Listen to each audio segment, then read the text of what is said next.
আপনি এখানে এ বাড়িতে কি মনে করে? লক্ষ্মী, আজও আমি তোমায় ভুলতে পারিনি। 15 বছর ধরে তোমার স্মৃতি এখন আমার বুকে আছে। বিভাস বাবু, ভুলে যাবেন না আমি একজনের স্ত্রী। আমার স্বামী দেবতার মতো মানুষ, আর কোনোদিন ভুল করে এ বাড়িতে আসবেন না। তাড়িয়ে দিচ্ছ? চলে যাচ্ছি, তবে একটা কথা আমি তোমাকে বলে যাই লক্ষ্মী, আমি আগুন, সে আগুন নিয়ে তুমি খেলা করেছো, হাত তোমার পূর্বেই।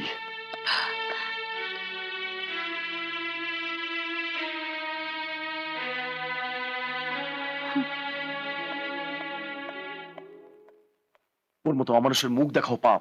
ওর মুখ আমাকে দেখতে হবে, ভাবতেও পারিনি। এইসব কথাবার্তা থাক। শোনো, আগামীকাল বিয়ের গয়না, শাড়ি, সব যাবতীয় জিনিসপত্র কিনে ফেলবে, বুঝলে? আমি ব্যাংক থেকে টাকা তুলে রেখেছি। আর শোনো, ঘরে বউ আসবে, ঘরটাও সুন্দর করে সাজাতে হবে। কেউ যেন বলতে না পারে যে সুমনের বিয়েতে আমরা কৃপণতা করেছি।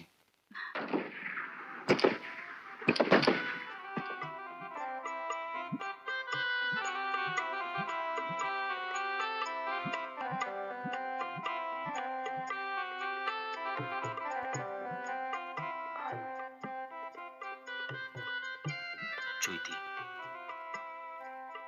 আজকের রাত আমাদের জীবনের সবচেয়ে স্মরণীয় রাত। তাই আজকে তোমাকে একটা কথা দিতে হবে।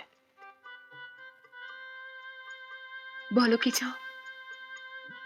চৈতি, আমার দাদার বৌদি বাবা মা স্নেহ দিয়ে আমাকে আগলে রেখেছেন। কখনো তাদের মনে কষ্ট দিও না। আমি কথা দিচ্ছি, আমি কোনোদিন ওদের মনে কষ্ট দেব না।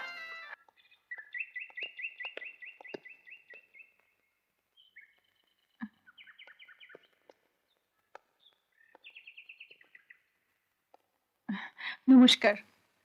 আপনি আমাদের বাড়িতে আসেন না কেন? দাদা বৌদি সবসময় আপনার কথা বলে। দাদা আমাকে স্নেহ করেন আমি জানি। দাদা বৌদির প্রেরণা আজ আমাকে ভালোভাবে বাঁচতে শিখিয়েছে। আর আপনাদের বাড়ি যাচ্ছি না তার কারণ, আবার যদি কিছু চুরি করে নিয়ে আসি। সেই দিনের ঘটনাটা আপনি আজও ভুলতে পারেননি। আমি আমি সত্যি খুব দুঃখিত ওই দিনের ঘটনার জন্য। না না, আসলে তা নয়। মানুষের জীবনে এমন কিছু ঘটনা ঘটে যা ইচ্ছে করলে ভোলা যায় না। যেমন আমি আপনাকে ভুলতে পারিনি, তেমন আপনি আমাকে ভুলতে পারেননি। কথায় আমি আপনার সাথে পারবো না। তা কবে আসছেন আমাদের বাড়িতে? খুব শিগগিরই যাব। সুমনের বিয়েতে তো যেতে পারিনি, একদিন গিয়ে সুমন আর সুমনের বউকে দেখে আসবো।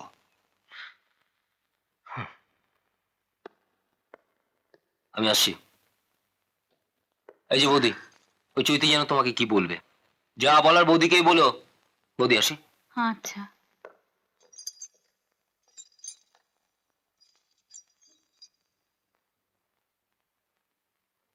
চৈতি, চোখে জল কেন? কি ব্যাপার? আমাকে বলো, কি হয়েছে? মার কথা বারবার মনে পড়ছে।